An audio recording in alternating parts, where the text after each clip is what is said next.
이제 히브리서 16번째 시간으로서 12장 18절로부터 13장 8절까지 나가도록 하겠습니다.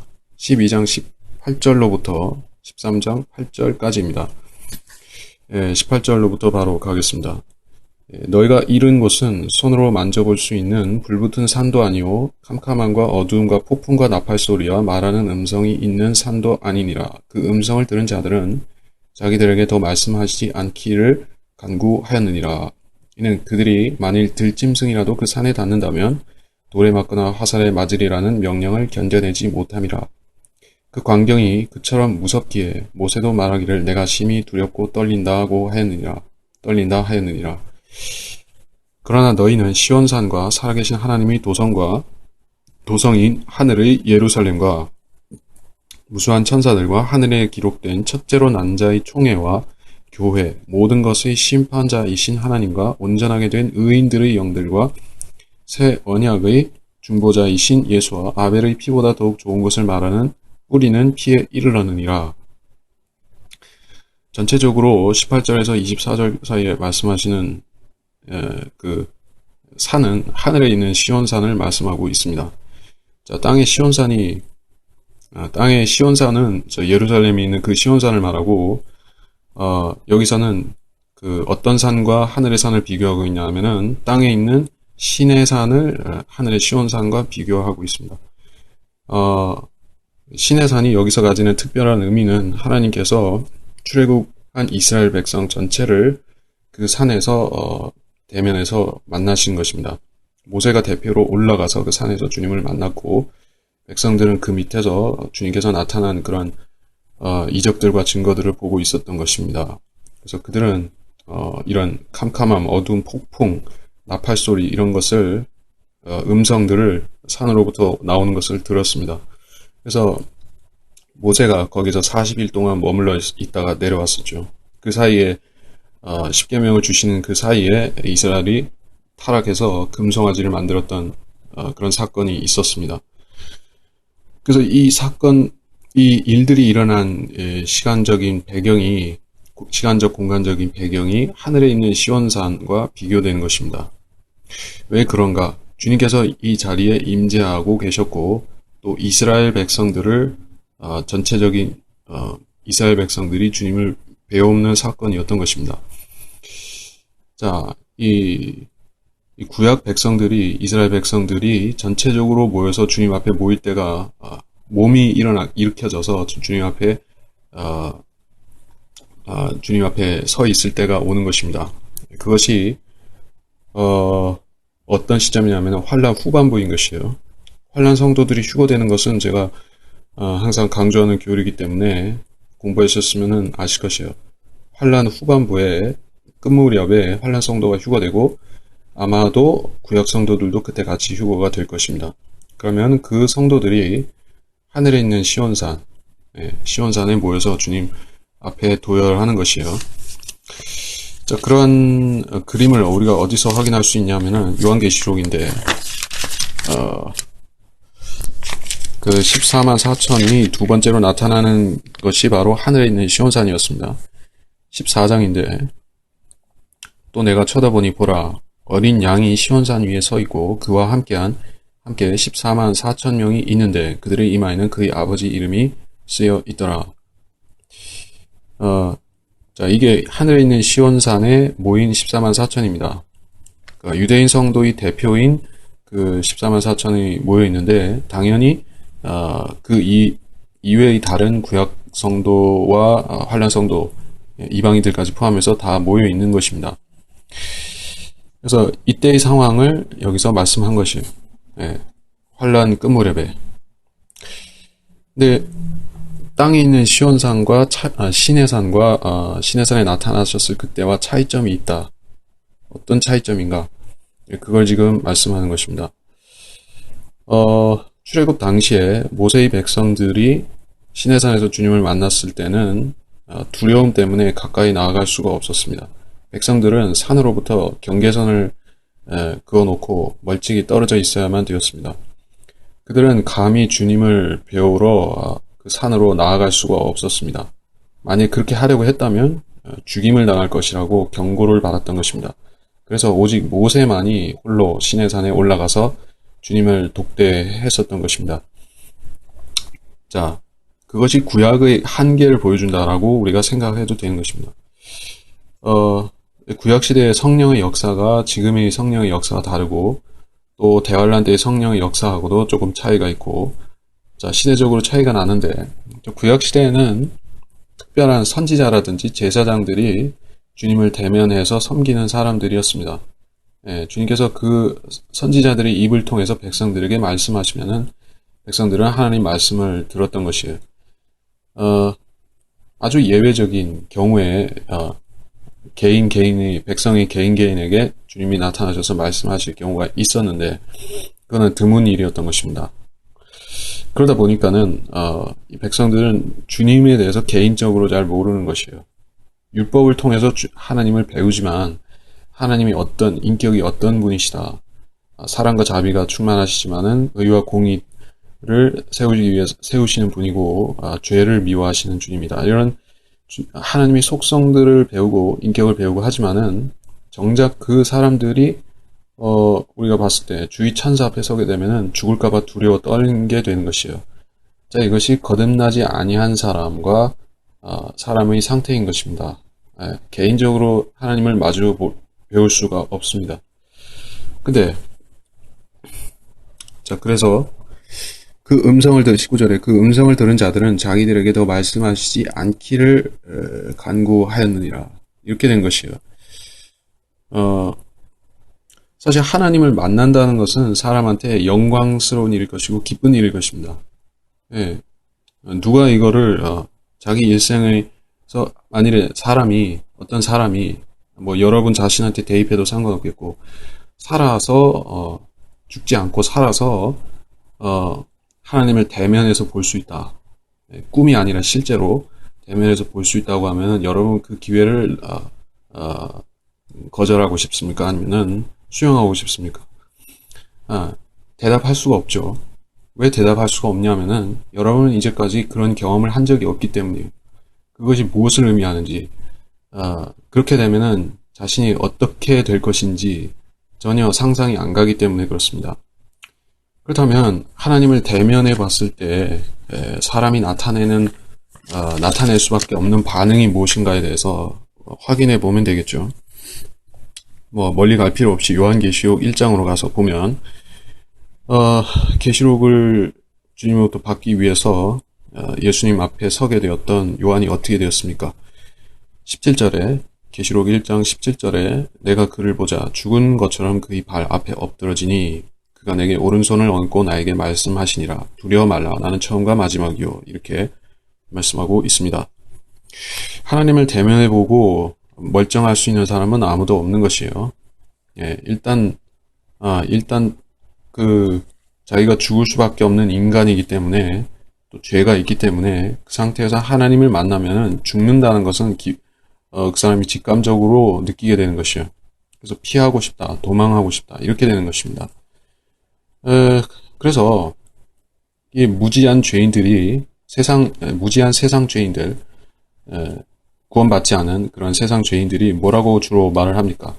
하나님이 계시다면은 내 눈앞에 좀 보여줘 봐라 라고 그렇게 말하는 사람들이 있는 것이에요. 네. 하나님께서 그 사람들 앞에 나타나시면은 그 사람들은 아마 조미 먹어 없어지는 옷같이 될 것이에요. 예. 마치 뭐라 해야 되나 순식간에 미이라처럼 돼버릴 것이에요. 예. 불타 없어지는 그런 검부러기처럼 돼버릴 것입니다. 자기들이 주제를 알면은 그런 소리를 안 하는데 하나님이 내 앞에 나타나면 믿겠다고 하는 것은 한마디로 죽고 싶다는 말이죠. 예. 아니 죽을 만큼 괴로운 사람은 그런 얘기를 안 하는 것이에요. 예. 죽음의 두려움을 경험해 본 사람은 그렇게 죽음에 대해서 가볍게 얘기를 안 하죠. 예. 마찬가지로 자기가 죽음에 대해서 좀 진지하게 생각해 본 사람이라고 하면 하나님 앞에 섰을 때 자기가 어떻게 할지를 생각하는 사람이라고 하면은 그런 어리석은 얘기를 안 할 것입니다. 그래서 이 이스라엘 백성들은 두려워 떨었고 도망치려고 했던 것입니다. 이는 그들이 만일 들짐승이라도 산에 닿는다면 돌에 맞거나 화살에 맞으리라는 명령을 견뎌내지 못함이라. 견뎌내지 못함이라. 그래서 이 사람들을 위해서 주님께서 자비롭게도 경계선을 정해놓고 가까이 오지 말라고 하신 것이에요. 예. 그래서 언제부터 사람과 하나님 사이에 이런 벽이 생겼습니까? 라고 여러분이 궁금해 하신다면은 그거는 자연히 창세기로 가야 되겠죠. 아담이 죄를 짓고 선악과를 먹었을 적에 가장 먼저 나타낸 반응이 무엇이었습니까? 그는 등을 돌려서 하나님으로부터 숨는 것이었습니다. 예, 나무들 사이에 숨었죠. 그리고 그 후에도 예, 이 카인으로부터 시작해서 사람들은 계속해서 하나님으로부터 숨으려고 했던 것입니다. 예, 그리고 그것이 하나의 자연스러운 게 돼버렸습니다. 왜냐하면은 인간들의 세계 또 하나님의 세계가 확연히 선이 그어져 버린 것이에요.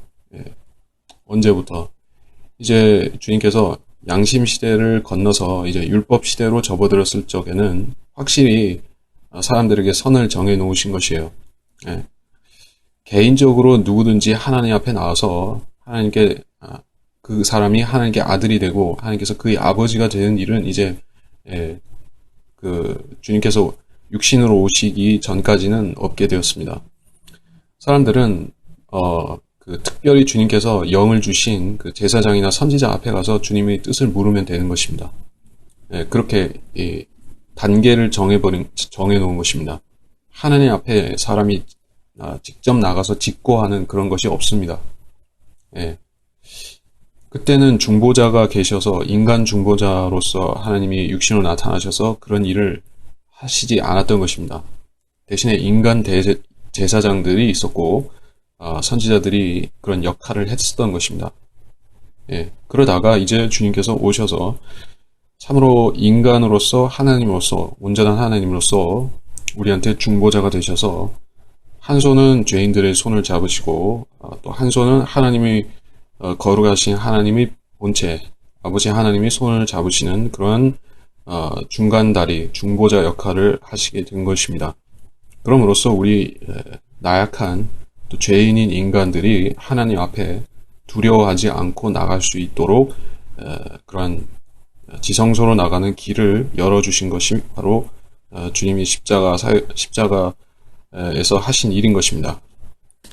자, 그래서 21절에 보면 모세도 말하기를 내가 심히 두렵고 떨린다 하였느니라. 이 주의 영을 받고 선지자로서 왕으로서 사역했던 모세조차도 두려움에 떨어야 했던 것입니다. 누구나 하나님의 임재 앞에서는 두려워한다는 것은 똑같은 것이에요. 언제 사람이 하나님을 두려워하지 않을 수가 있습니까? 언제부터? 그 조건을 언제부터라고 말할 수 있냐면은 우리가 예수 그리스도의 몸을 입고 부활하게 된다, 혹은 살아서 휴거된다 하는 그 시점이 오겠죠. 그래서 우리가 그런 모습으로 주님 앞에 서게 되면 그때는 두려워하지 않아도 되는 것이에요. 왜 이제는 더 이상 육신에도 죄가 없으니까 두려워하지 않아도 되지만 그 전까지는 우리 그리스도인들조차도 이 땅에서 육신 안에 있는 한에 있어서는 만일 우리가 이 상태 그대로 주님을 그냥 본다고 하면 우리도 모세와 똑같은 것이에요. 또는 우리도 요한 계시록 1장의 사도 요한과 똑같은 것이에요. 우리도 주님을 대면해서 보면 그렇게 엎드러져서 떨 것입니다. 우리도 그렇게 되는 것이에요. 왜냐하면 우리 지금 입고 있는 이 몸은 문제가 있기 때문에 그런 것입니다. 죄를 짓고 죄가 있는 몸이기 때문에 그러합니다. 이걸 아셔야 되는 것이에요. 자, 그러다 보니까 뭐 주변부 얘기로 너무 나갈 필요는 없겠지만 한 가지만 더 얘기하자면은 아니야, 이 얘기는 제가 마무리할 때 하도록 하겠습니다. 그러니까 부가적인 얘기니까 예수를 직접 만나는 사람들에 대한 얘기죠. 그런 것에 대한 평가. 자, 그건 나중에 하고 쭉 나가겠습니다. 그러나 너희는 시온산과 살아계신 하나님이 도성의 하늘의 예루살렘과 천사들과 자 22절 시온산과 어떤 시온산을 말합니까? 여기서는 문맥적으로 하늘에 있는 하늘의 셋째 하늘의 시온산을 말씀하고 있습니다. 왜냐하면 여기서 하늘의 예루살렘을 직접적으로 언급했기 때문에 그렇습니다. 땅에 있는 예루살렘도 있지만은 하늘에도 예루살렘이 있습니다. 하늘에 시온산이 있듯이 하늘에도 예루살렘이 있습니다. 우리가 셋째 하늘의 그러한 형태를 구조적인 형태를 우리가 어떻게 그림을 그려서 형상화시키기는 어렵습니다. 시온산과 같은 산이 있다고 하는데 그게 과연 얼마나 높을지 어떤 산일지 그런 걸 우리가 모릅니다. 하늘에 낙원 같은 것이 있을 것 같은데 그래서 거기에 에덴 동산 비슷하게 그런 낙원이 있을 텐데 그게 시온산과 어떻게 그림이 매칭되는지 우리는 잘 모르는 것이요. 또 수정 같은 유리 바다가 있는데 그 바다가 얼마나 클지도 우리는 잘 모릅니다. 그리고 마지막으로 새 예루살렘이 있는데 그 새 예루살렘이 지금 셋째 하늘에 어떤 형태로 자리 잡아 있는지도 우리는 잘 모릅니다. 셋째 하늘이라는 말 속에 그냥 함축해서 생각하는 것이에요.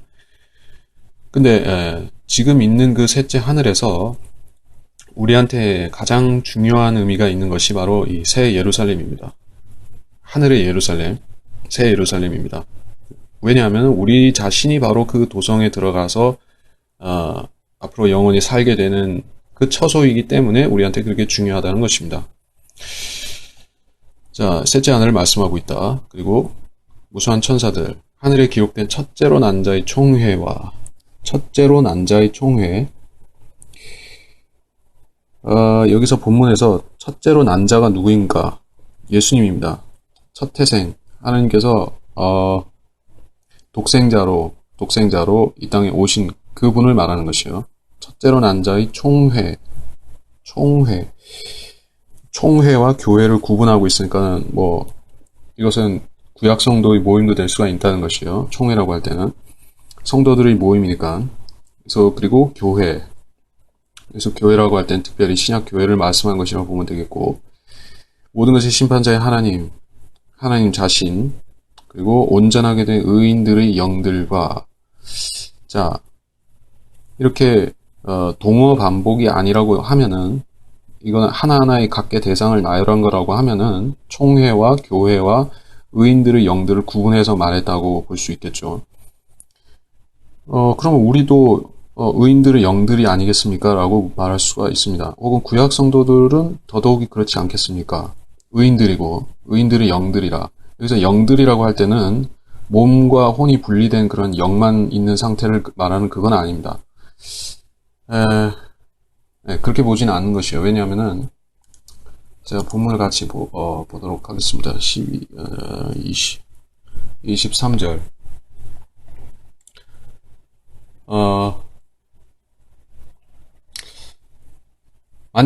만일에 부활하지 못한 채로 지금 셋째 하늘에 가 있는 그 구약 성도들을 말하는 것이라고 하면은 이 의인들의 영들이란 말이 그걸 뜻한다고 하면은 의인들의 혼들이라고 해야죠, 사실. 예, 그 사람들이 혼들로서 셋째 하늘에 가 있으니까 의인들의 혼들이라고 해야 될 텐데 의인들의 영들이라고 했습니다.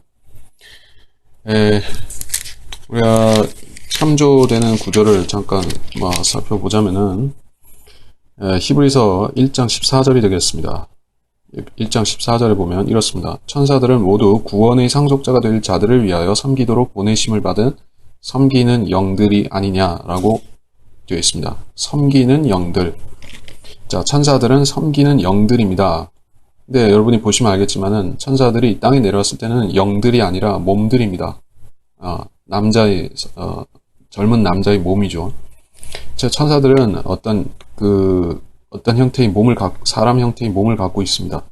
단지 그것이 하늘에 속한 영적인 몸이라는 차이가 있지만, 영만 있는 것이 아니라 영적 몸도 있습니다. 그렇기 때문에, 그런데 성경에서는 영들이라고 그냥 표현했습니다. 그렇게 애둘러서 표현한 것이에요. 그러니까 영들이라고 해도 몸을 의미할 수 있는 것입니다. 하늘의 몸까지 포함해서 말할 수 있는 것이에요. 자, 어쨌든 이 의인들의 영들이라고 했을 때 이것은 하늘에 있는 어떤 몸을 가진 사람을 말할 수 있다는 것이에요. 온전하게 된 이라는 말이 또 중요하겠죠. The speech of just man made perfect. 온전하게 된, 더 이상 죄가 없는, 온전하게 된 의인들이라고 했습니다.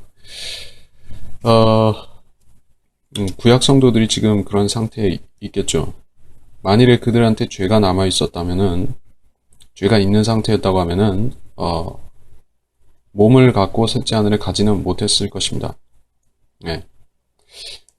우리가 확실히 알지만은 어떤 구약 성도들은 몸을 가진 채로 셋째 하늘로 갔습니다.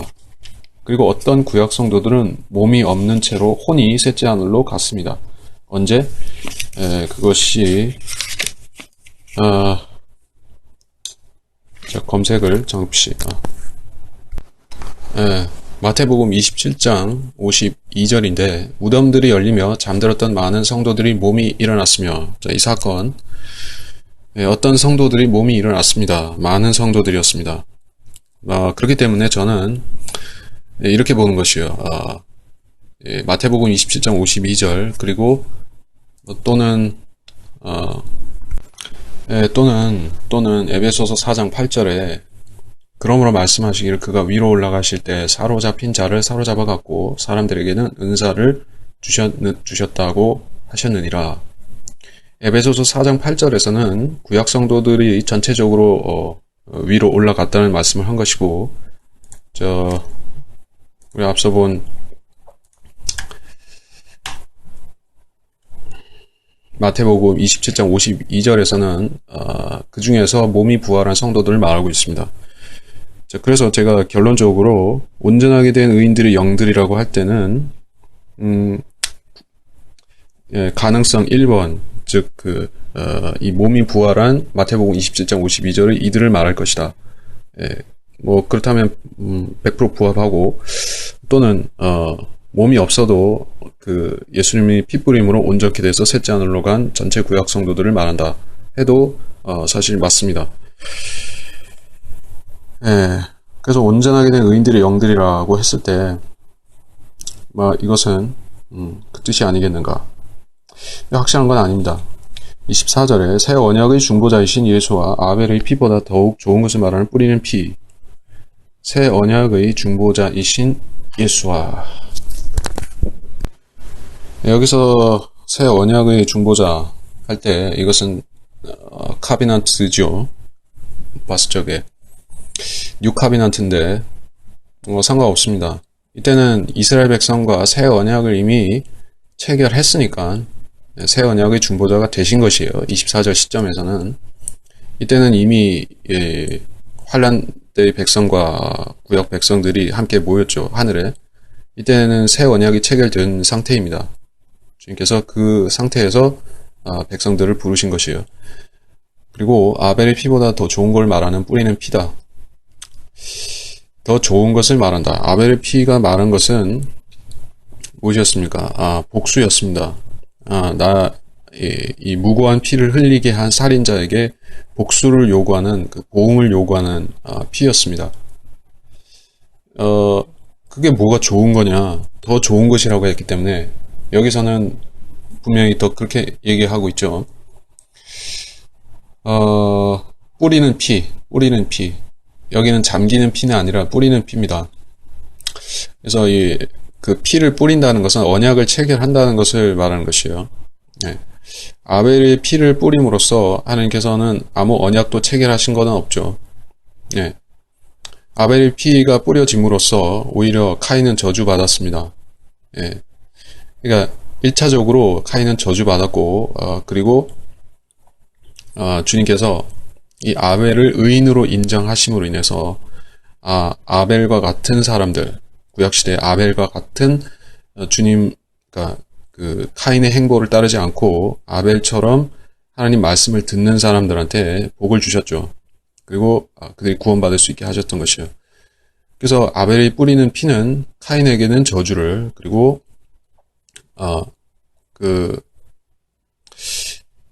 그러니까 구약시대 하나님의 뭐라 해야 되나, 성도들한테는 축복을 그렇게 가져왔던 것이죠.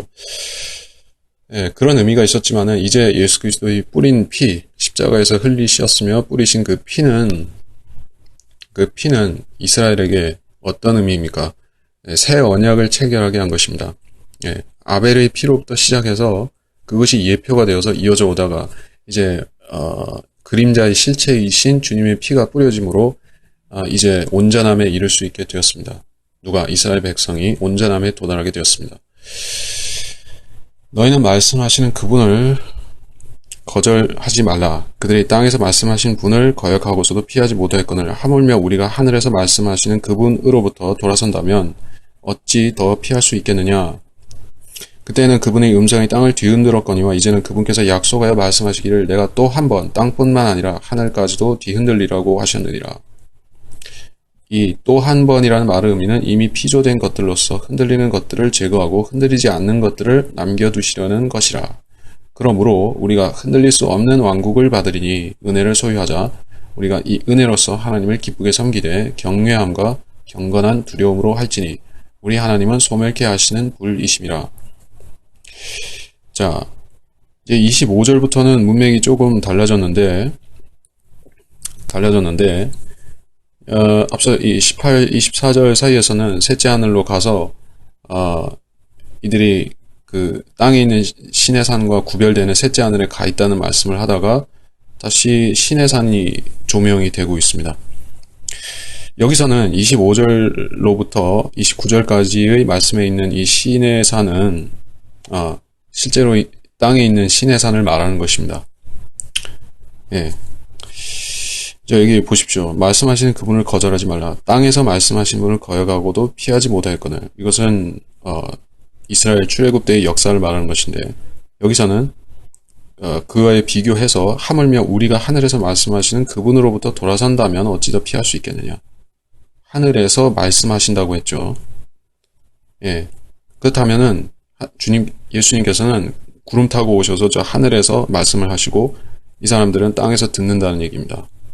만약 이 사람들이 셋째 하늘로 간 상태에서 들으면은 하늘에서 말씀하시는 걸 듣는 게 아니라 하늘에서 그냥 주님께서 수평으로 말씀하시는 거죠. 근데 여기서는 하늘에서 아래를 보고 말씀하시는 거예요.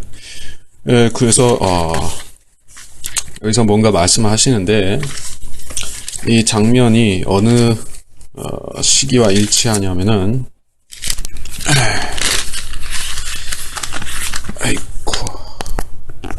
어디가 일치하냐면은 계시록 14장입니다. 계시록 14장 14절. 또 내가 쳐다보니 보라 흰 구름이라. 그 구름 위에 인자와 같은 이가 앉았는데 그분의 머리에는 금 면류관을 썼고 손에는 예리한 낫을 가졌더라. 건너뛰고 16절만. 그러자 구름 위에 앉으신 이가 그의 낫을 땅에 대어 땅에서 곡식을 거두시더라. 자, 이 계시록 14장을 제가 인용한 이유가 무엇이냐 하면은 그게 바로 하늘에서 말씀하시는 그분이라는 그 말입니다. 그래서 주님께서 환난 후 휴거를 위해서 오실 때는 어떠냐면은 그냥 순식간에 확 와가지고 확 가시는 것이 아닌 것이에요. 네. 조금이라도 머무시는 것입니다. 어디? 하늘에서 왜 머무시냐면은 이 백성들한테 뭘 말씀을 하셔야 되니까는 조금이라도 머무셔야 되는 것이에요. 근데 우리 그리스도인들이 휴거될 때는 그렇게 오래 계시지 않을 것입니다. 잠깐 있다가 우리만 데리고 그냥 가시기 때문에 오래 있을 리가 없습니다. 그게 어디서 우리가 볼 수 있냐면은 휴거에 대한 구절을 하나 보면 이렇죠. 우리 환란 전 휴거, 우리에 해당하는 거기에는 그 휴거 사건에는 특징이 있습니다. 그것은 순식간입니다. 고린도전서 15장 52절 15장 52절 고린도전서 15장 52절 마지막 나팔소리에서 눈 깜짝하는 순간에 그러하리라. 나팔소리가 나면 죽은 자들이 썩지 않은 몸을 일으켜주고 우리도 변화되리라. 예, 눈 깜짝하는 순간입니다. 예, 그 변화가 되고 올라가는 게 눈 깜짝하는 순간에 그렇게 됩니다. 우리는 무슨 시차를 두고 뭐 그런 거 없습니다. 예. 요새 사람들은 하도 믿음이 없다 보니까 믿음이 바닥을 치다 보니까는 휴거에 대해서도 갖은 이상한 생각들을 하는 것이에요. 예수님께서 그때 이 신약 성경 기록하던 당시에는 사람들은 지구가 평평하다고 믿었을 것이라고 생각하죠. 그러니까는 하늘에 짠 오셔서 이렇게 온 세상 사람들을 한 번에 끌어올리실 텐데, 그렇게 생각했을 텐데, 지금은 지구가 둥글다고 저기 나사에서 인증해줬고, 갈릴레오가 아니 저 코페르니쿠스가 그렇게 얘기를 했으니까, 아니지, 코페르니쿠스는 지구는 태양을 돈다라고 말을 했죠. 갈릴레오 이게 왜 하지? 지구가 둥글다는 것이 알려진 것은 그 주님 이후였다는 것, 시대 이후였다는 것이죠. 그러니까 주님이 어디로 오셔야지 사람들을 한 번에 데리고 가시냐 이 얘기를 하겠죠. 얘기를 합니다. 실제로. 우리가 그거를 걱정할 필요는 없죠, 사실. 주님은 단지 그러니까 그러니까 형상화 시켜서 말하자면은 휴거에 그렇게 많은 시간이 걸릴 필요는 없습니다. 예. 주님은 그냥 그 땅 위로 오시면 그러니까 지구 위로 오시면 되는 것이요. 그래서 거기에 계시면은 변화가 일어나서 사람들이 전체적으로 주님 계신 곳으로 오면 되는 것이죠. 예. 그래서 이 땅에 딱 그 하늘에 이렇게 딱 보이도록 오시는 것도 아닙니다. 예, 사람들은 볼 수가 없죠. 구름들 사이로 끌려 올라간다는 말씀이 있죠. 구름 속으로 끌려 올라간다. 우리가 읽었던 고린도전서 10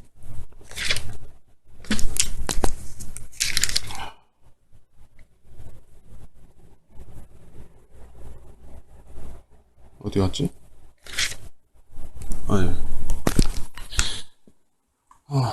구름 속으로 끌려 올라가리.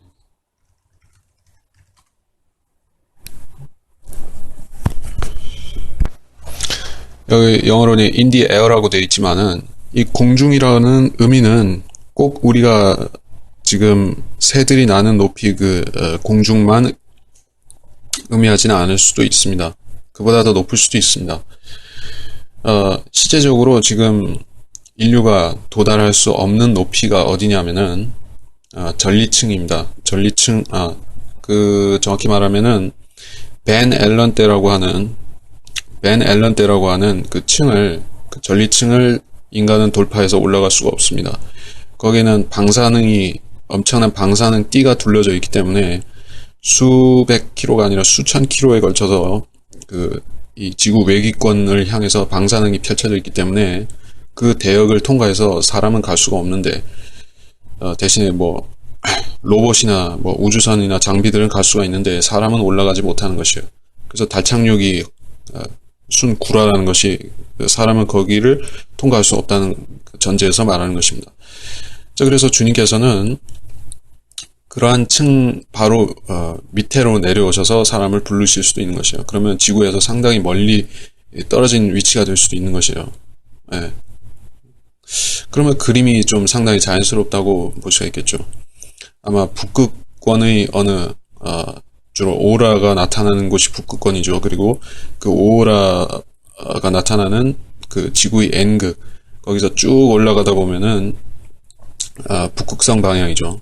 그러니까 주님께서는 그 방향에서 쭉 위로 내려오셔서 그 전리층 아래로 오셔서 사람들을 그 주님 계신 곳으로 그 위치로 끌어올리시는 것입니다.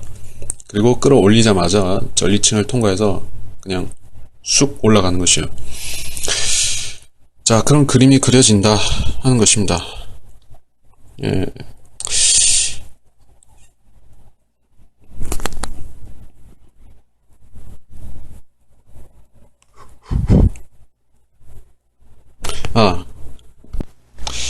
이게 이 녹음을 순간 정지했다가 끊었다가 다시 하다가 하는데 약간 삑사리가 나기도 하네요. 근데 이전에 녹음하던 그거는 스틱 녹음은 일시정지가 없어서 아주 불편한데, 이건 그나마 좀 나아서 핸드폰 녹음으로 합니다.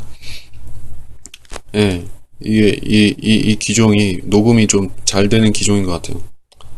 다른 휴대폰으로 하려고 했더니 이제 잘 안 되는 것도 있습니다.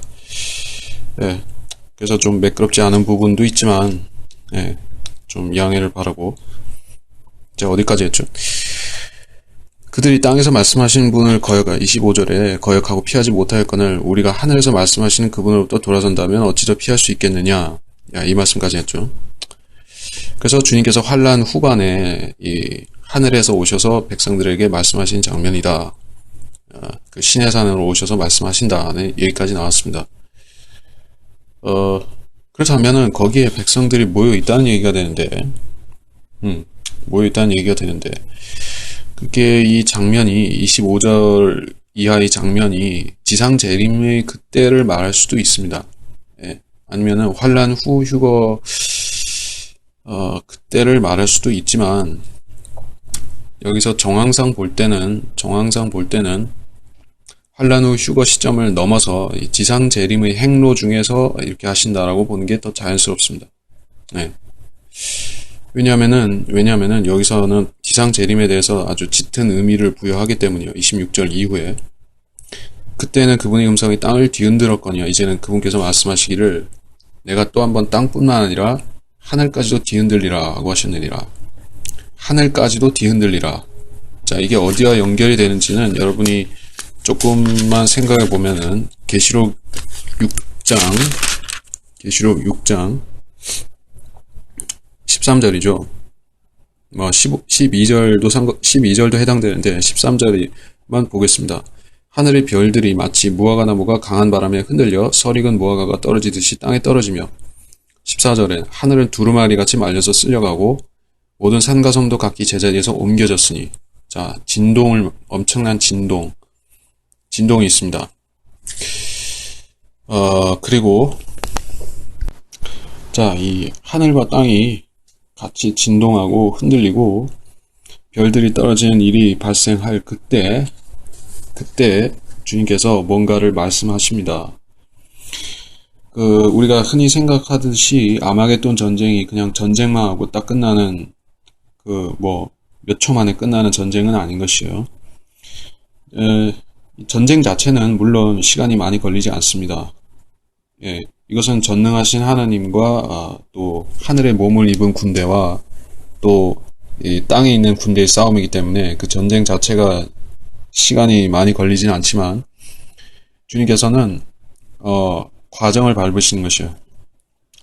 전쟁을 치르다가 중간에 이스라엘 백성을 가서 만나서 그들한테 이렇게 하늘에서 말씀하시는 어떤 말씀일지는 우리가 성경을 더 찾아봐야 되지만은 말씀하시고 그리고 나서 땅을 뒤흔들고 그 심판을 끝내시는 것입니다. 그래서 그 땅뿐만 아니라 하늘까지도 뒤흔들리라 라고 하신 것은 재림에 관련된 약속이라는 것이 명백하고 27절에 이 또 한 번이라는 말의 의미는 이미 피조되는 것들로서 흔들리는 것들을 제거하고 흔들리지 않는 것들을 남겨두시는 것이라. 근데 사실은 이 26절, 27절에서 말씀하시는 이 흔들리는 것들을 제거하고 흔들리지 않는 것들을 남겨둔다는 이 말씀은 천년왕국 끝에 있을 그 불심판과도 밀접한 연관이 있는 말씀입니다. 그래서 그 대환란 끝에 있을 지상재림의 상황과 천년왕국 끝에 있을 고가 마고고의 전쟁의 상황과 이런 데서 유사점이 있습니다. 둘 다 하늘과 땅이 흔들리고 또 흔들리고 또 엄청난 지진과 하늘의 현상들이 나타나고 하는 것들이 유사한데 차이점은 그 대환란 끝에는 온 세상이 불로 살라지지는 않고 주님께서 오심으로써 정리가 되는 것인데 그 천년왕국 끝에 있을 상황에서는 그때는 하늘과 땅이 불타버리고 정리되어 버린 것이요. 예. 그것이 차이점이라고 할 수 있을 것입니다. 근데 아무튼 이 26절, 27절에서는 두 상황을 같이 놓고 말씀하고 있습니다. 천년왕국 끝과 환란 끝에 있을 것을 중복해서 말씀한 것이에요. 자, 28절에 그러므로 우리가 흔들릴 수 없는 왕국을 받으리니 흔들릴 수 없는 왕국, 흔들린다. 인간 자신, 현재의 천체들, 그리고 우리가 사는 세상, 국가의 제도, 법, 이런 것들, 그리고 인간들 자체, 인간들의 속성, 생각, 사상, 탐욕, 이런 것들. 이것은 흔들리는 것들이고, 흔들릴 수 없는 것들은 하나님 자신, 하나님의 사랑, 자비, 하나님의 공의, 하나님의 왕국, 그의 구원과 예수 그리스도의 모든 말씀들, 또 하나님의 가족들, 자녀들, 하나님의 종들, 하나님의 뜻을 행하는 사람들, 그들은 흔들리지 않는 존재들이다. 예, 그렇습니다. 흔들릴 수 없는 왕국을 받으리니, 자, 왕국이 있는데 그 왕국은 더 이상 옮겨지지도 흔들리지도 않는 왕국입니다.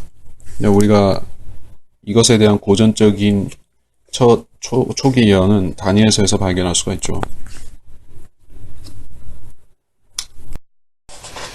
자, 28절에 흔들릴 수 없는 왕국을 받으리니 라고 했을 때 이 흔들릴 수 없는 왕국은 다니엘서 2장 29절에서 다니엘서 2장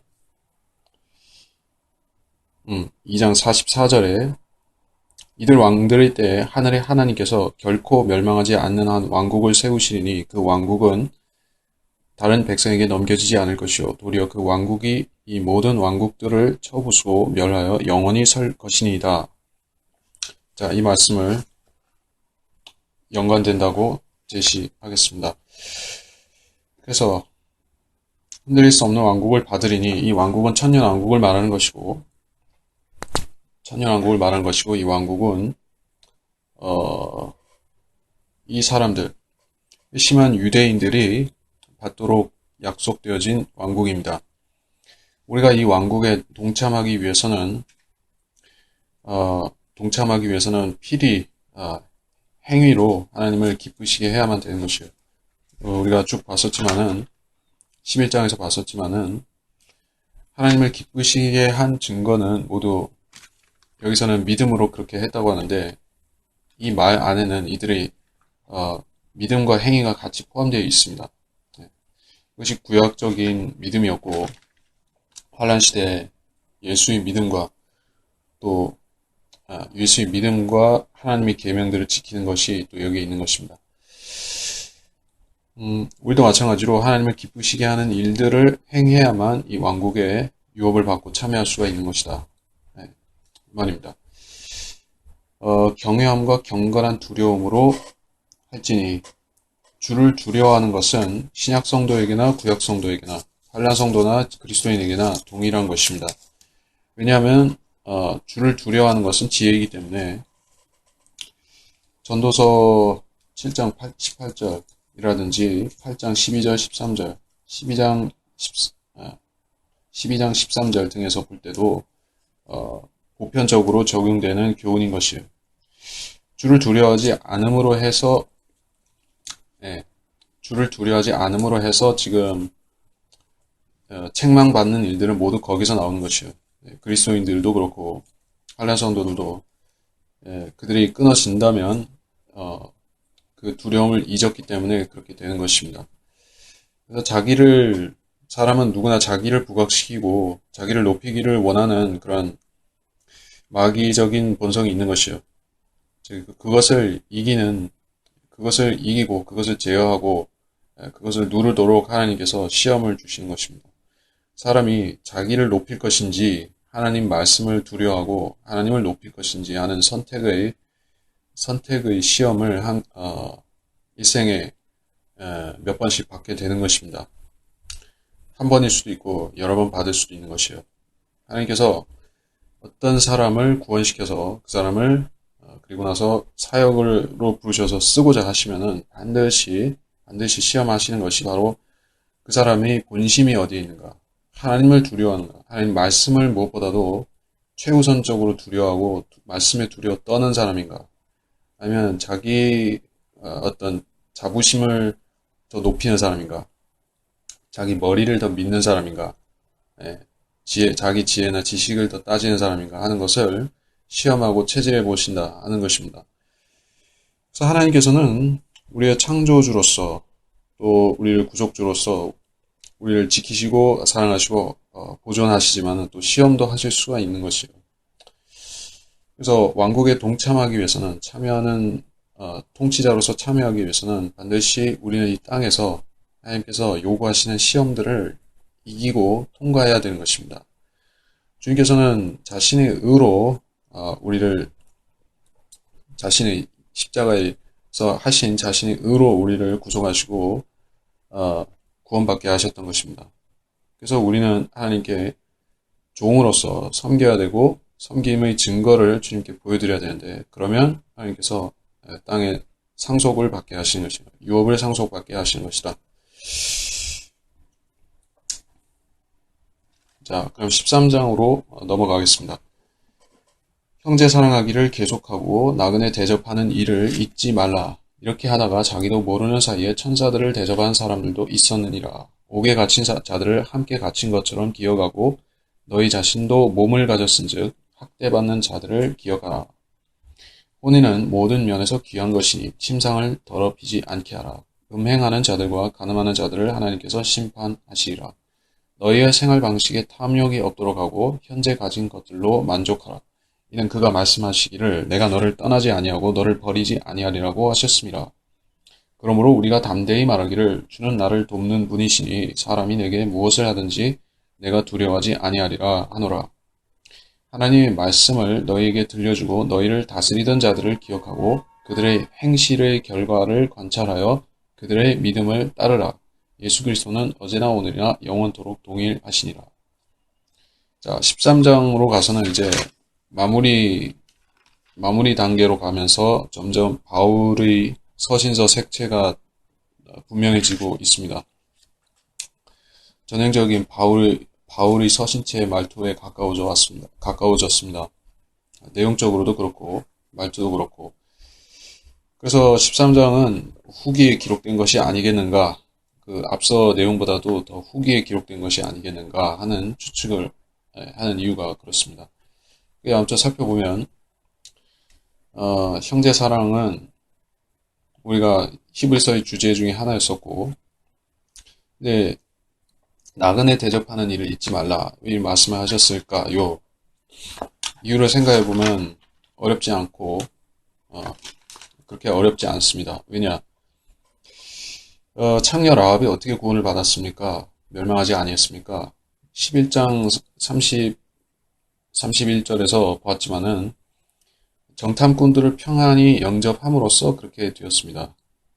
정탐꾼들의 손님이었죠. 손님이었는데 손님을 잘 맞았더니 축복을 받았습니다.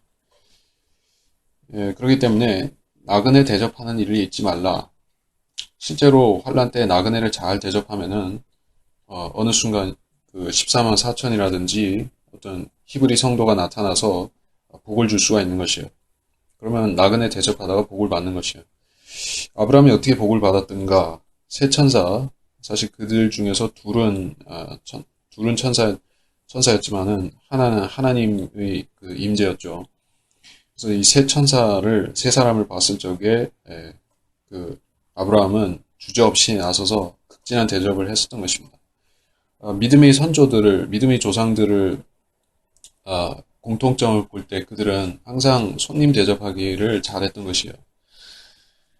성도들도, 오늘날 그리스도인들도 우리가 아브라함의 자손, 영적으로 아브라함의 자손이라고 하면은 아브라함처럼 하면 우리도 복을 받을 수가 있는 것입니다. 자, 10계명을 지금 우리가 문자적으로 다 지킬 수는 없죠. 안식일 같은 경우에. 안식일 계명 우리가 지금 못 지키죠. 근데 왜 10계명을 지금도 우리가 중요시하고 그거를 지키자고 하는지 아십니까? 우리가 율법을 지키자고 하는 얘기가 아니라, 사실 율법은 이스라엘 사람들한테, 백성들한테 복을 주기 위해서 하나님께서 마련하신 장치이기도 한 것이에요. 안 지키면 저주를 받지만 지키는 사람한테는 땅에서 복을 받는 것이에요. 그래서 우리가 이 계명들을 잘 지키면 부모를 공경하고 이웃을 존중하고 또 이웃 것을 탐내지 않고 또 청렴하고 정직하고 이러면은 우리가 복을 받는 것이요, 땅에서. 자, 그래서 그러라는 것이고, 더군다나 또 환란 때 가면은 나그네 잘 대접하면은 진짜 천사도 대접할 수가 있습니다. 천사가 수시로 왔다 갔다 하니까 천사도 대접할 수 있겠죠. 그래서 얘기를 한 것이에요. 옥에 갇힌 자들을 함께 갇힌 것처럼 기억하고.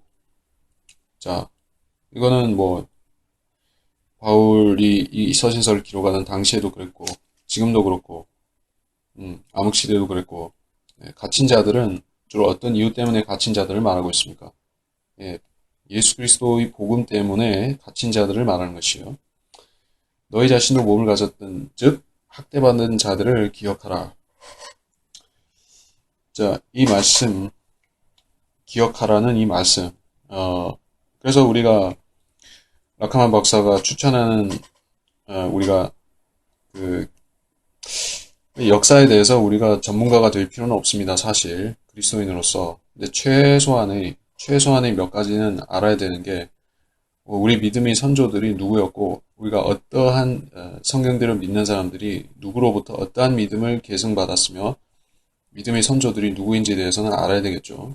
그래서 라카만 박사가 추천하는 책이 라카만 박사님 자신이 기술한 그 반카톨릭 신약 교회사가 있고 또 폭스라는 역사가 서술한 폭스의 순교사라는 책이 있습니다. 이 두 가지 책은 꼭 읽어라 라고 라카만 박사가 추천을 합니다. 그래서 그 책을 보게 되면은 이런 얘기가 계속 나오니까 시대 배경만 조금씩 바뀔 뿐이지 내용은 똑같은 것이에요. 사람들이 박해받는 이유는 똑같습니다. 예, 복음만 거절하고 복음만 포기하면 그리고 성경만 거부하면은 땅에서 복을 누리고 살 수가 있는데 그렇게 안 하고 자청해서 고난으로 머리를 디미는 사람들이 나오는 것이에요. 읽다 보면은 모골이 송연할 때가 있죠. 과연 나라고 하면은 그렇게 할 수가 있는가? 이 성경만 던져버린다고 하면은 땅에서 아주 잘 살게 해준다고 그리고 부귀영화까지 누리게 해준다고 하면은 누가 어떤 사람이 그걸 거절하고 사형장으로 걸어갈 수가 있겠습니까? 근데 그렇게 했다는 것이요. 그런 사람들이 역사로 쭉 서술되어 남아 있는 것이에요. 이게 가당치 않은 일로 보이죠. 어떻게 그럴 수가 있는가, 사람이. 사람이라는 존재는 결국에 이 땅에서 잘 먹고 잘 살고, 복을 누리고, 또 자식들 낳고 이렇게 사는 게 사람의 본분이라고 생각하는데, 구약적으로 말해도 그렇고, 근데 그 사람들은 그렇게 하지 않았던 것이에요. 고난을 자청했다. 그래서 그들을 기억할 때 우리도 같은 그런 같은 처지에 있다는 것을 알게 되는 것입니다. 그래서 세상에서 고난 받는 것이 큰일이 아니라는 것도 알게 되는 것이요. 만일에 그 암흑시대나 로마의 박해시대에 살았던 사람들이 하늘에서의 보상을 몰랐다고 하면은 하늘에서 받는 그런 보상들을 몰랐다고 하면은 그렇게까지 안 했겠죠. 그냥 오늘날 사람들이 흔히 생각하듯이 구원만 받으면 상관없다. 뭐 구원만 받으면은 어차피 지옥 안 가니까 상관없다고 생각했으면은 딱 구원만 받고 그 다음에 마귀적으로 살아도 상관없다고 했겠죠. 구원만 받고 그 다음에 우상 숭배도 된다고 생각하겠죠. 근데 그렇게 안 했던 것이에요. 우리 시대와 비교적 밀접이 가까이 있는 일제 시대에도 신사참배를 거부한 소수의 사람이 있었죠. 목사들이 있었죠. 그때도 그랬었고, 그래서 무대나 배경 장치는 바뀌지만은, 거기에 주인공들은 크게 달라지지 않는 것이에요. 세상을 사랑하느냐, 하나님 말씀을 사랑하느냐. 하나님 말씀을 사랑하면 하나님의 약속도 소원하게 되는 것이에요. 약속도 바라게 되는 것입니다. 소망이 없이는 사람은 견딜 수가 없습니다. 소망 없이는 사람은 믿음을 한치도 유지할 수가 없습니다. 그래서 하나님께서 믿는 사람한테는 반드시 소망을 주시는데 그것은 우리가 말씀으로 인해서 고난을 받는다면은 그것은 우리에게 보상이 된다. 앞으로 오는 세상에서 우리한테 보상이 될 것이라는 믿음이 있습니다. 이 믿음이 없다면은 모든 것을 다 던져버리고 예수 믿고 세상 사람처럼 살려고 할 것입니다. 근데 그렇게 하지 않는다는 것이죠. 자, 혼인은 모든 것의 면에서 귀한 것이니 침상을 더럽지 말라. 자, 이거는 보편적인 교훈으로 적용하겠지만은 살펴보면 음행하는 자들과 감하는 자들을 하나님께서 심판하시리라. 특별히 특정한 시대에 음행이 더 강조가 되는 이유가 무엇인가? 환란 때 가서 특별히 더 그것이 경계하는 이유가 무엇인가 하면은, 물론 지금도 그러한 음행이 문제를 일으키고 있지만, 이만저만 문제를 일으키는 게 아니지만은 앞으로는 더 그렇다는 얘기입니다. 우리가 믿음의 순수성을 지키고 산다는 게 힘들어진 시대가 되었습니다. 예. 육신적으로 순수성을 지키는 사람들은 별로 인정을 못 받는 것이에요. 오히려 사람들로부터 좀 모질한 사람이라는 취급을 받게 되죠. 그러다 보니까는 사람들은 내가 순수성을 지키는 아무 의미가 없다라고 생각하는 것입니다. 예, 육신은 아무것도 아니라고 생각하지만은 실은 하나님께서는 이 시대에는 누구나 육신이 뭐 어떻든 간에 상관없이 문둥병자나 뭐 마약 중독자나 운동병자나 알코올 중독자나 누구나 상관없이 창녀나 세리나 상관없이 이 시대에는 다 똑같이 예수만 믿으며 구원을 받지만은 육신을 소중하게 여겨야 되는 이유가 무엇이냐면은 이 육신이 바로 지금 우리한테는 성령이 계시는 전이라는 사실 때문에 우리가 소중히 여겨야 된다. 또 육신이 없으면은 육신이 망가지게 되면은 우리는 하나님께서 시키신 일을 할 수도 없다. 예, 그 멍청이 있다가 가야 된다. 그것 때문에 이 육신을 보살피는 것입니다. 또 육신이 엇나가지 않게 하는 것이다. 근데 실제적으로 육신이 잘못된다고 해서 사람이 끝나는 것은 아닙니다. 구원받은 사람이 끝나는 것은 아니에요. 그러나 음행하는 자들과 간음하는 자들은 결국에 대환란 때가 되면 그때는 그 일 자체가 그 사람의 구원도 망쳐버리는 것이에요. 만일에 그래서 그렇게 될 수가 없는 사람들이 누구냐면은 14만 4천이죠. 이 사람들은 아예 혼인하지 않으니까 동정이니까 동정들이니까는 아예 타락할 가능성이 배제가 된 것입니다. 물론 그들도 타락하려면 할 수도 있지만은 하나님께서 아예 처음부터 가능성을 배제시킨 사람들을 모아서 사역을 시키는 것이에요.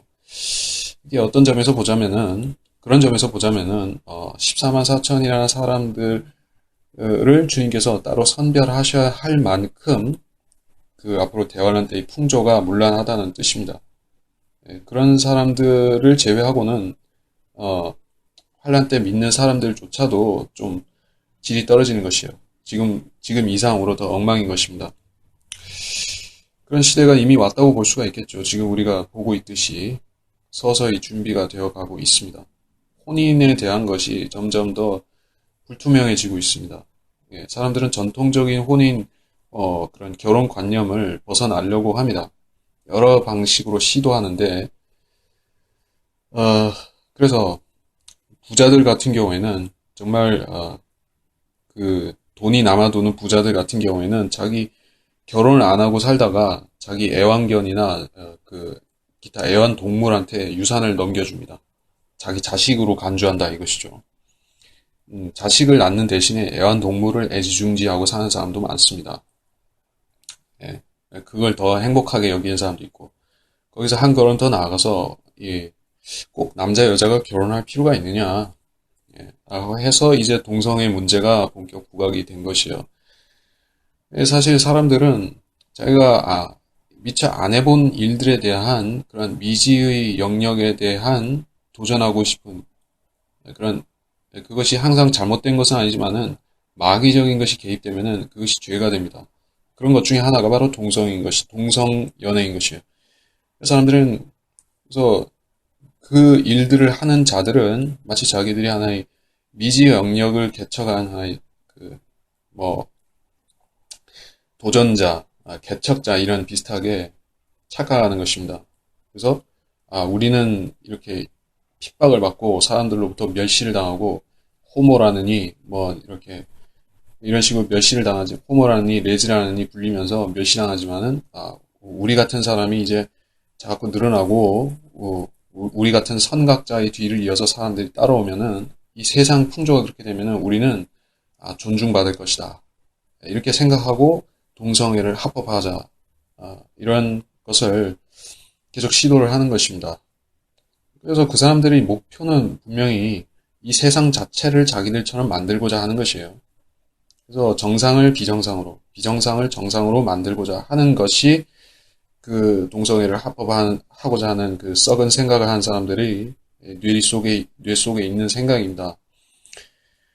그래서 결국 세상은 그렇게 되고 말 것입니다. 정상적인 것은 더 이상 남아있지 않을 것이에요. 환란 때가 되면 더 이상 정상이라는 것의 기준이 지금과 같지 않을 것입니다.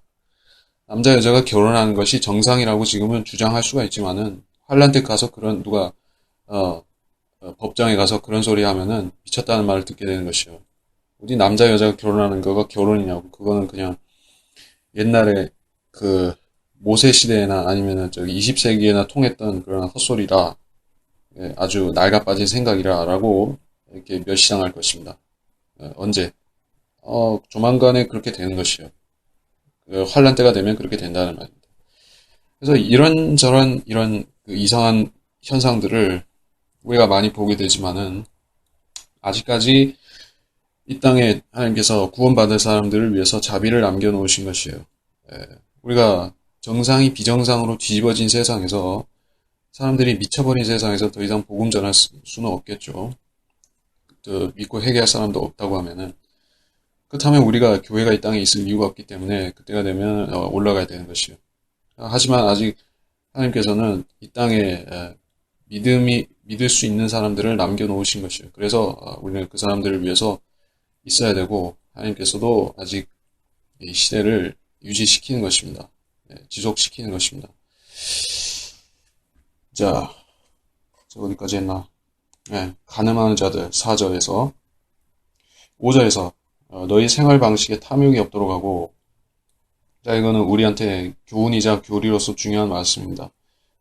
탐욕은 청렴한 사람을 순식간에 망쳐버릴 수가 있는 그런 독입니다. 탐심은 누구나 있기 때문에 또 문제가 되는 것입니다. 명예욕은 좀 그 예외가 될 수도 있겠죠. 어떤 사람은 지나치게 그 자괴감을 갖고 사는 사람도 많고, 명예욕은 없는 사람도 있지만은, 이 탐심은 누구나 다 있는 것이에요.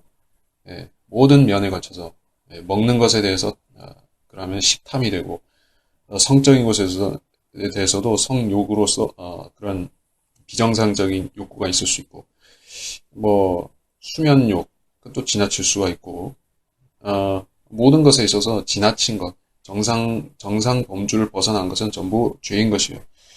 그런 탐욕이 없도록 하라. 자, 어떻게 사람이 탐욕 없이 생활 방식에 탐욕을 배제시킬 수가 있느냐? 공자, 맹자가 시킨 대로 살면은 탐심 없이 살 수가 있느냐? 그렇게 될 수가 없죠. 부처가 시키는 방식으로, 추천하는 방식으로 살면 우리가 탐심 없이 살 수 있습니까? 그러면은 즉시 시험해 보면 되죠. 불경을 많이 외우고 많이 아는 중들은 그럼 왜 벤츠를 타고 다니고 그런 고급 술집에 가서 양주를 먹는 것입니까? 중들 말이죠. 그 사람들은 탐심 없이 살라고 중이 된 거 아니겠습니까? 신부들은 왜 그렇게 그 명예욕에 불타는 것이에요? 명예욕 탐심에 불타는 것입니까? 고의 그런 추기경이라든지 뭐 주교라든지 대주교, 추기경 이런 자리에 대해서 탐심을 갖는 것이에요. 내가 내 생애 중에 한 번은 저 위치로 올라가리라. 내가 한 번은 그렇게 사람들 앞에서 이렇게 추앙을 받고 교황되면 어떻습니까? 이게 사실 진리를 아는 사람한테는 그게 끔찍한 일이겠지만은 이게 평생을 그렇게 내가 한 번만 저 자리에 올라서 사람들한테 납작 엎드려 절받는 그런 걸 해봤으면 하는 사람들한테는 대단한 것이죠. 얼마나 대단합니까? 그냥 절하는 것이 아니에요. 그냥 납작 엎어져가지고 절하는 것이에요. 추기경들이 와서 교황 접견을 할 때 그렇게 절하는 것이에요. 마치 24장로가, 24장로가 예수님 앞에 와서 납작 엎드려 절하는 것과 똑같이 합니다. 그러니까 땅에서 하나님처럼 되는 것이에요. 이런 거 원하지 않는 사람이 그 성경을 아는 사람 빼고는 다 원하죠. 그래서 탐심이라는 것은 사람을 그렇게 마귀적으로 만들 수가 있는 것이기 때문에 우리는 우리 안에 그런 뿌리가 자라지 않도록 자꾸 솎아내야 된다라는 말씀입니다. 한 가지 예외가 되는 것은 영적인 일들, 하늘에 속한 것들, 우리가 구령이라든지 다른 사람을 진리로 인도하는 일이라든지 이런 것에 대해서는 우리가 욕구를 가져도 됩니다. 아니, 그 욕구는 오히려 가져야 됩니다. 그런 것에 대해서 탐심이 없다고 하면은 사람이 문제가 있죠. 제가 그런 사람을, 그러니까 저도 그럴 수가 있고, 그랬던 적도 있고, 그런 사람을 보기도 했었던 것이에요. 어떤 사람을 보니까 그래요. 난 구원받았으니까는 됐고, 됐지. 뭐, 하늘에서 굳이 상 같은 거 받을 필요 없다. 하고, 상당히 초연한 입장을 취하는 사람이 있는 것이에요. 그 사람이 제독교에 속했다고 하면은 그런가 보다 하겠는데, 여기 성경침례교회 다니면서도 그렇게 생각하고 사는 사람도 있다는 것이에요. 어느 교회에 속했다고 해서 사람이 다 똑같은 것은 아닙니다. 자기 자신이 바뀌어야지 교회가 그 사람을 바꿔주는 것이 아니에요. 그래서 하늘의 상들에 대해서 초연한 것이에요. 그러면 안 되죠. 그것은 탐심을 아주 가져야 됩니다. 근데 이 육신에 대해서는, 세상에 대해서는 탐심을 가지면은 그건 곤란하다 이것이죠. 현재 가진 것들로 만족하라. 자, 현재보다 못해질 수 있다는 것을 항상 생각하라는 뜻입니다. 그래서 하나님께서는 우리한테 그 믿음 있는 사람들을 통해서, 믿음 없는 사람들을 통해서 교훈과 반면 교사를 반복해서 보여주시는 것이에요. 믿음 없는 사람들이 믿음 있는 채 하면서 살지만 그 끝에 가서 쫄딱 영적으로 물질적으로 쫄딱 망하는 사람들을 우리가 보죠. 그래, 현재 가진 것들로 우리가 만족하면은 그렇게 안 되는 것이에요. 우리가 무엇을 물질적인 것을 받았든지 영적인 것이든지 우리가 현재 가진 것들은 하나님께서 우리한테 최상의 것들을 이미 주셨다는 것입니다. 내가 없는 재능을 새삼 탐낼 필요가 없는 것이에요. 나는 가령 생각해 보면은 저 같은 사람은 사실 그림을 좋아하기는 하는데 잘 못 그리다 보니까는 그림 그리려다 못하고 만화는 좀 그렸습니다. 뭐 물론 잘 그린 건 아니었지만은. 근데 제가 이 복음 만화 잭칭 목사님 있죠. 그 칙 전도지 그 잭칭 목사님 같은 그런 만화 그리는 거 보면 상당히 부럽다 이것이에요. 나도 저런 재능이 있으면 참 좋겠다. 하나님께서 안 주신 거는 안 주신 이유가 있겠죠. 저를 그 복음 만화 그리는 만화가로 쓰시기보다는 다른 목적이 있으니까는 안 주셨겠다라고 생각하는 것이에요. 또 피터 라크만 목사님 같이 그 본격 그림에 대한 소질이 있어서 이 성경을 가지고 그림을 그릴 수 있으면 참 좋겠는데 또 그런 재능은 저한테 없다는 얘기죠. 하나님께 서운할 필요가 없죠. 대신에 저는 다른 재능을 분명히 하나님께서 주셨을 것이니까는 전 그걸 개발해서 그걸 활용해서 하나님께서 시키는 일을 하면 되는 것이에요. 누구나 그렇습니다. 나한테 없는 거 가지고 애통해하고 서운해하고 이럴 이유가 없다는 것이에요. 현재 있는 것들이 바로 하나님께서 나한테 주신 것입니다. 내가 너를 떠나지 않으면 너를 버리지 아니하리라고 하셨습니다. 자, 이거는 특정 누구한테 말씀하셨다기보다는 성도들한테는 다 해당되는 것이에요. 일단 사람이 잘못하고 잘못 안 하고 잘하고 잘못하고 그런 것과 상관없이 하나님께서는 일단 기본적으로 모든 믿는 사람에게 똑같이 신실하십니다. 지금 그리스도인한테도 마찬가지예요. 하나님께서 어떤 사람을 미워하셔서 떠나시거나 하는 일은 없습니다. 그러니까 그 사람을 사용하시다가 버려버리시는 일은 없는 거예요. 하나님께서 뭘 시키시다가 이유 없이 미워해서 버려버리시는 건 아니에요. 네, 반드시 이유가 있다는 것이에요. 또 하나님께서는 우리의 개성, 우리 특성을 무시하는 것도 아닙니다. 사도 바울은 바울 방식으로 하나님께서 쓰셨어요. 그리고 베드로는 베드로의 방식대로 쓰셨습니다. 또 각 사람의 방식대로 그 개성과 또 인격대로 하나님께서 빚어서 쓰시는 것이에요. 이 얘기를 하다 보니까 또 뭔가 생각이 나는데 이거 길게 얘기할 건 아니고 자, 성경대로 믿는 사람들, 우리의 사역자들이죠. 성경대로 믿는 목사들은 하나님께서 그 개성 있게 불러서 쓰시는 것이 보통입니다. 모든 성경대로 믿는 사역자들은 자기 개성이 있습니다. 특징이 있습니다. 다 뭐 똑같이 되려고 하는 것이 아니에요. 다 붕어빵처럼 되면은 그거는 하나님 사역하는 것이 아닙니다.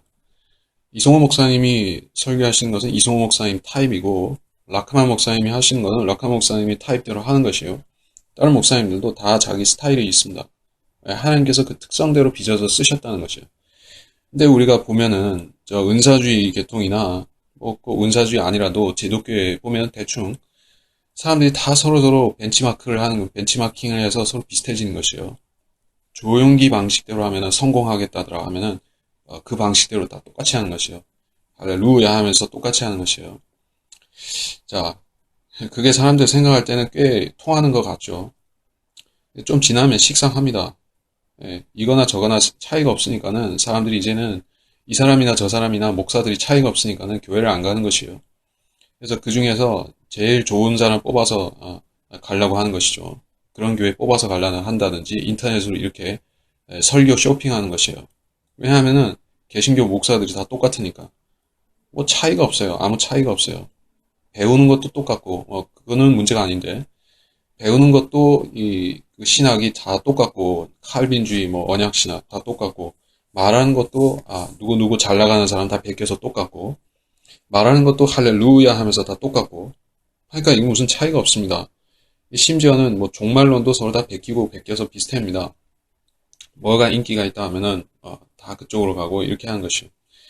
휴거. 전에는 휴거를 터부시하다가 이제는 사람들이 관심을 가지니까 이제 또 서로서로 벤치마크를 해가지고 이렇게 하면 휴거, 저렇게 하면 휴거, 우리 모두 열심히 해서 휴거 받자, 이렇게 가는 것이에요. 무식한 사람들을 선동하는 데는 그런 대중요법이 통하는 것이에요. 그래서 이제 우리 성경대로 믿는 사람들이 이제 중심적으로 부각이 될 때가 왔습니다.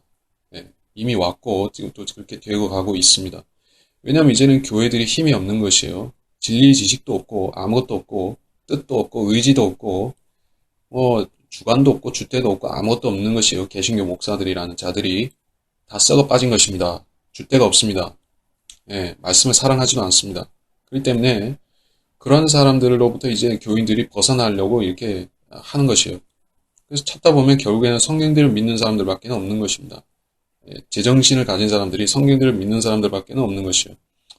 그래서 사람들이 올 수밖에 없는데, 자 이렇게 사실 대중화될 수는 없지만, 그렇죠. 진리 지식이라든지 성경을 믿는 사람들이 대중화는 못 되지만 많은 사람들이 이제 온다는 것이에요.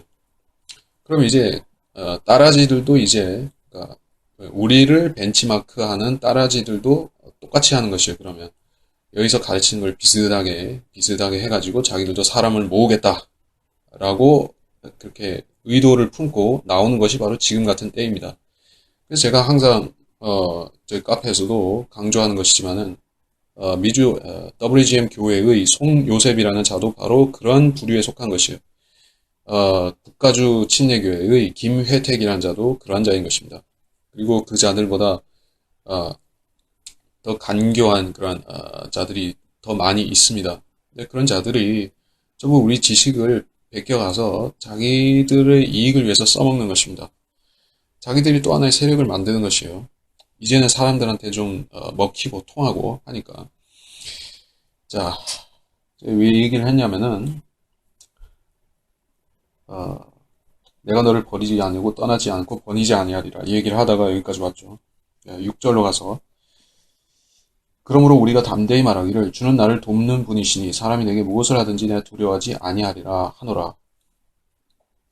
자, 이 구절은 아주 중요합니다. 이것도 일반적으로 모든 그리스도인들이 품어야 될 생각이요. 그 대적들 앞에서 취해야 될 태도입니다. 마틴 루터는 이 말씀을 직접적으로 의지했고 사용한 사람입니다. 그 결과로서 마틴 루터는 목잘려 죽임 당하거나 불타 죽임 당하지 않았던 것이에요. 하나님 말씀에 의지해서 담대함을 품으면 하나님께서는 그 사람을 사용하신다는 것이에요. 어중간하게 두려워하는 것도 아니고, 말씀을 두려워하는 것도 아니고, 세상을, 세상을 겁내지 않는 것도 아니고, 어중간하면 꼭 그런 사람은 화를 당하는 것이에요. 세상에 속한 것도 아니고, 하나님께 속한 것도 아니고, 어, 그래서 중간적으로 하려고 하면은 그 사람은 망하는 것입니다.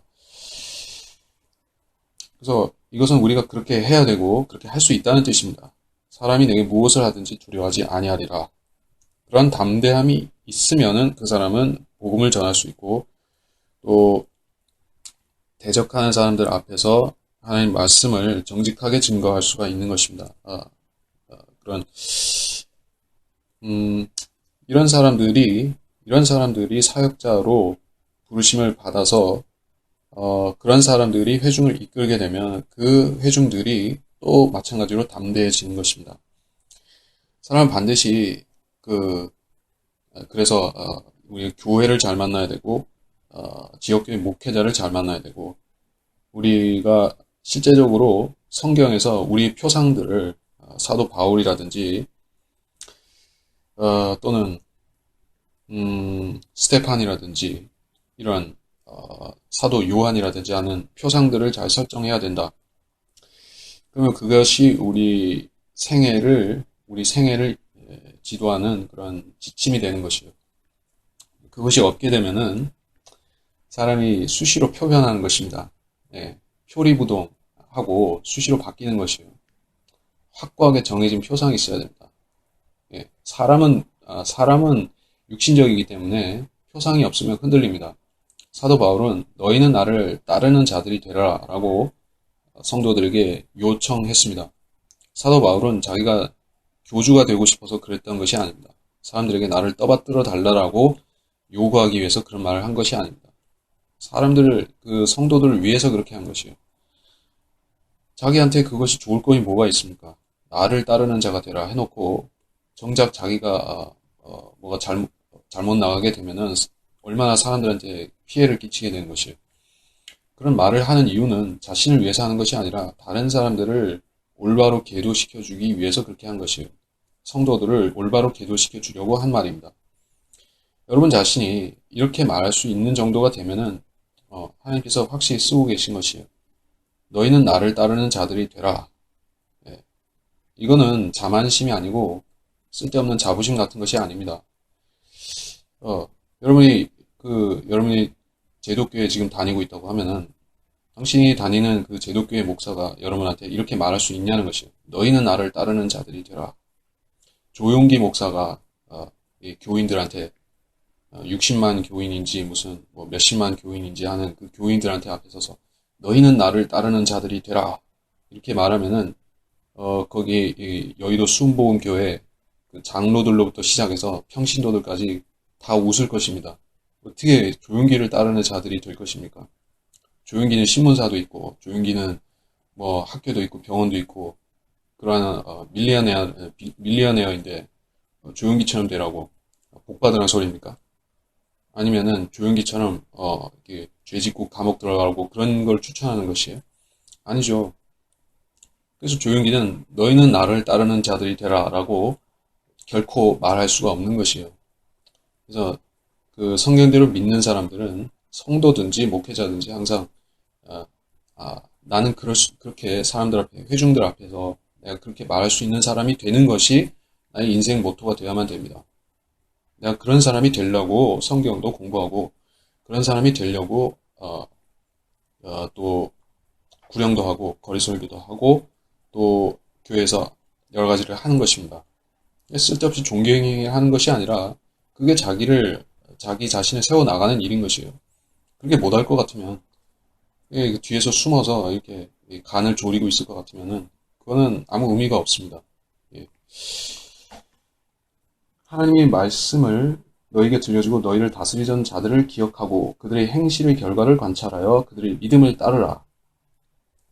자, 하나님 말씀을 들려주던 자들이 누구입니까? 오늘날의 그 구약시대는 선지자들이었고 지금은 지역교회 목회자들이며 그리고 목회자들이 머리는 사실 예수 그리스도지만 땅에서 우리가 그 성도들한테 그런 지침을 주는 사람들은 목회자라고 하죠. 목사들이죠. 그래서 다스리던 자들을 그러니까 아무 목사나 가리켜서 말하는 것이 아니라 하나님의 말씀을 너에게 들려주던 참 목회자들을 말하는 것이요. 성경대로 믿는 사람들, 신실한 목회자들을 말하는 것이요. 그들을 기억하라는 것입니다. 그래서 우리가 교회사를 공부해야 되는 이유를 제가 아까 말했었지만은 그런 사람들을 우리가 괜히 떠올리는 것이 아니에요.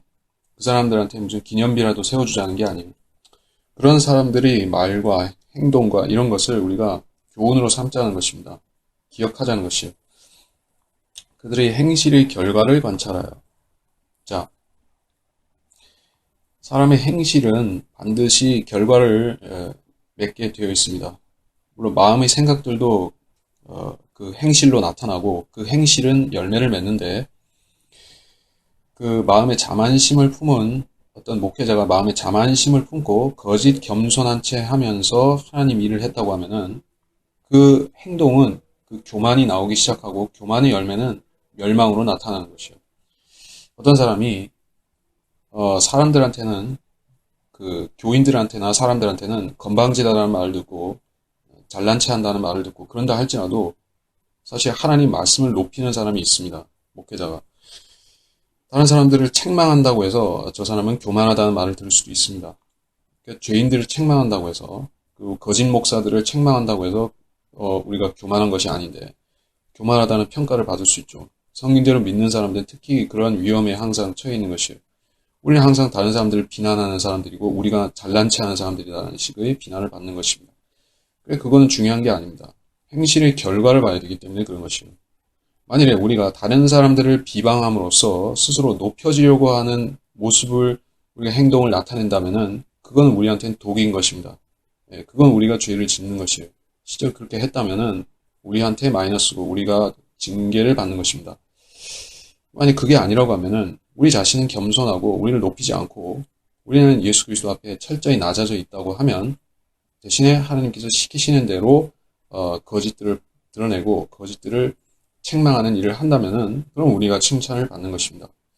그래서 그러한 행실의 결과들을 우리가 그 앞서간 성도들이나 목회자들이나 우리가 보는 대로 다 참고하고 우리도 교훈을 삼아야 되는 것입니다.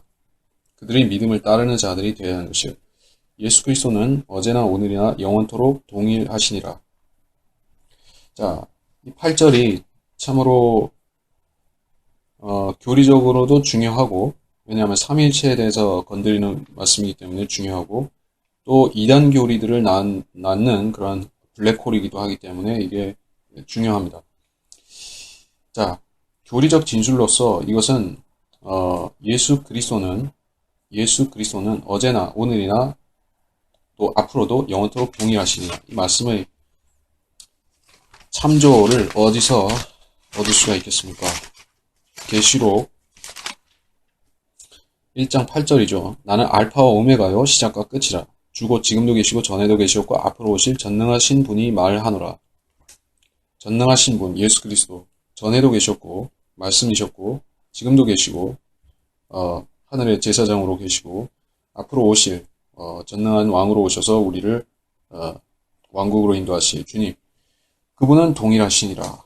자, 주님의 존재는 사라지거나 약해지거나 뭐 변질되거나 하지 않습니다.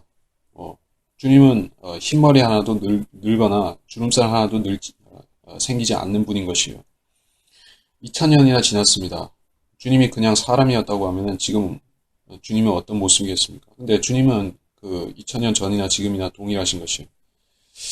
자, 성품도 동일하십니다. 외모만이 아니라 성품도 동일하십니다. 말씀도 동일한 것이에요. 그분의 인격도 동일한 것입니다.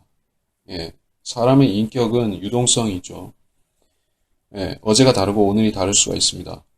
예, 그것이 너무 심하다 보면은 그 사람이 신뢰할 수 없는 사람이 되는데, 거짓말쟁이가 되는데, 주님은 그러실 일이 없는 것이에요.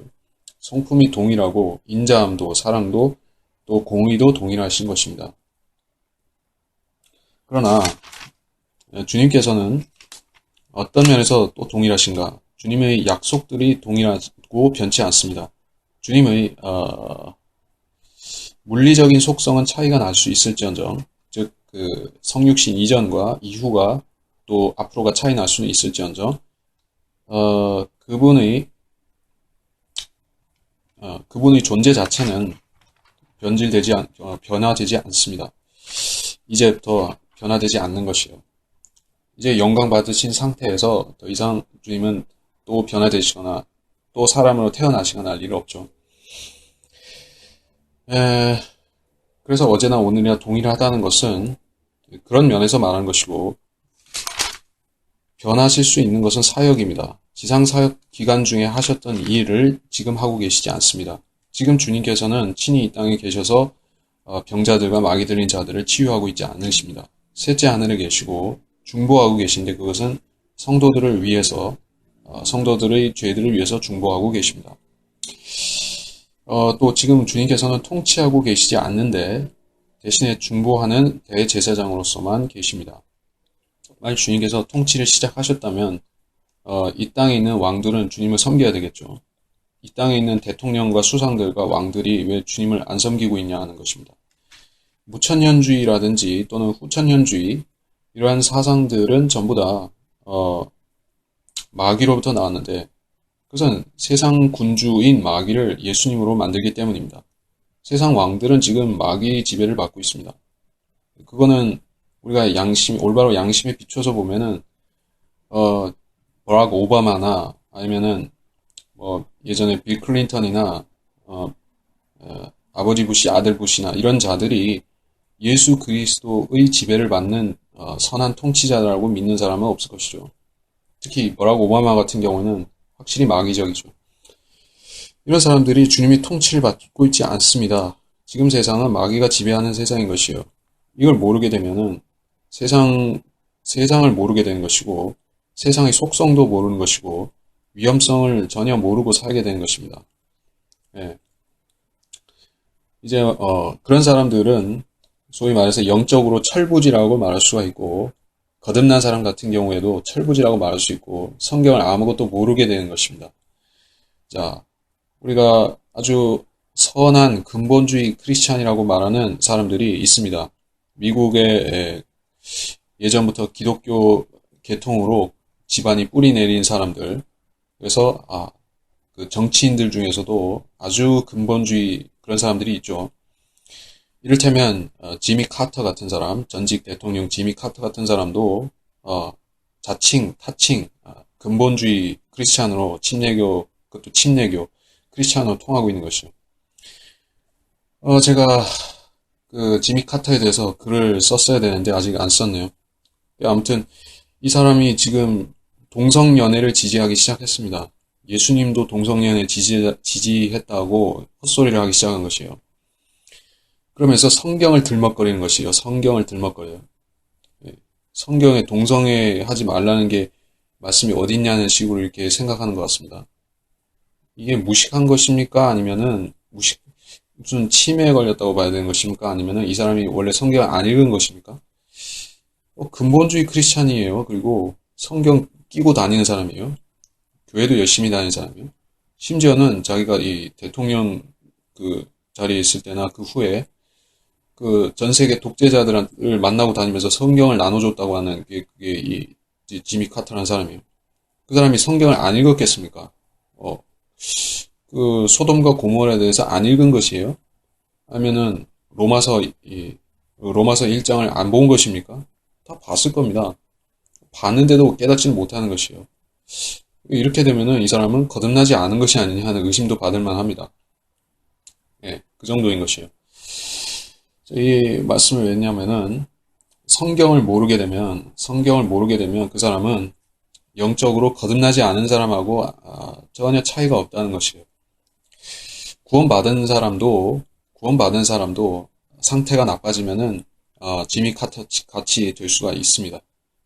우리가 굳이 어떤 사람의 구원 여부를 놓고 따질 필요는 없지만, 이런 경우에는 따질 필요는 없지만은 한 가지 짚고 넘어가야 되는 것은, 자, 우리가 성경을 올바로 나눠서 보고 진리 지식을 공부하고 하는 것은 쓸데없는 일을 하는 것이 아닙니다. 예. 우리도 주의하지 않으면 말씀의 그런 규제를 받지 않고 자기 멋대로 살고 자기 멋대로 생각하고 이렇게 종교적인 사람이 되고 이렇게 하기 시작하면은 언젠가는 우리도 빌리 그레함처럼 될 수도 있고 예수 믿는 거나 뭐 저기 우상 섬기는 거나 똑같이 생각하는 사람이 되고 또 지미 카터 같이 동성애가 성경에 뭐 상관없다는 식으로 생각하는 사람 될 수도 있고 정신 나간 일을 할 수가 있는 것이에요. 나는 결코 그러지 않을 거야 라는 건 없습니다. 성경을 버리게 되면, 거부하게 되면은 똑같아지는 것이에요. 자, 이걸 알아야 된다. 그래서 이 8절까지를 마쳤습니다. 8절까지를 마쳤습니다. 시간적으로 보니까 많이 경과가 된 것 같아서 더 길게 얘기하지 않고 여기서 맺도록 하겠습니다. 그래서 우리가 본 모든 구절 중에서 8절을 제가 강조한 이유를 여러분이 아시겠죠? 예수 그리스도는 동일하다, 동일하다. 우선 구호처럼 외치는 사람들을 보면은 여러분은 설명해 줘야 됩니다. 잘못 배운 사람들이죠. 그래서 그래서 자기가 사도 흉내를 내려고 하는 사람이 있다 하면은 그건 동일한 것이 아니라 짝퉁이라고 알려주는 것입니다. 짝퉁. 동일한 것하고 짝퉁하고는 다른 것이에요. 예수님은 어제나 오늘이나 동일하시다. 그러면서 나도 예수님처럼 살아야지. 그래서 예수 그리스도를 모방해야지. 그래서 예수 그리스도 흉내내는 사람들이 있으면은 가르쳐줘야 되는 것이에요. 당신은 예수 그리스도처럼 그런 온전한 사람이 아니고 죄 없는 사람이 아니라는 걸 알려줘야 되는 것이에요. 예수님 흉내내면서 죽은 사람 살릴 것 같이 하는 사람한테는 알려줘야 되는 것이에요. 예수님은 어제나 오늘이나 동일하시지만은 당신은 아니라고. 당신은 거짓말쟁이이고 사람이라고. 그걸 알려줘야 되는 것입니다. 그래서 교만한 사람은 패망한다는 것도 알려주고 그렇습니다. 여기까지 하고 마치도록 하겠습니다.